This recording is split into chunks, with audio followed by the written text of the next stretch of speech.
So from the bottom of the dashed drip repair area, that's where the last video was. That's where I attached my measuring tape.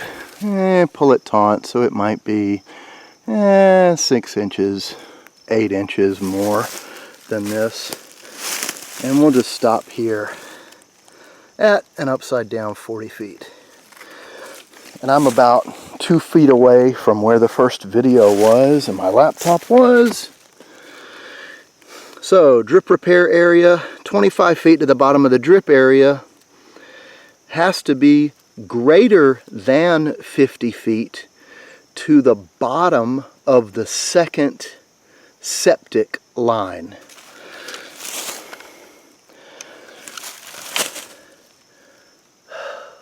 Oh dear God. Alright, gotta do math.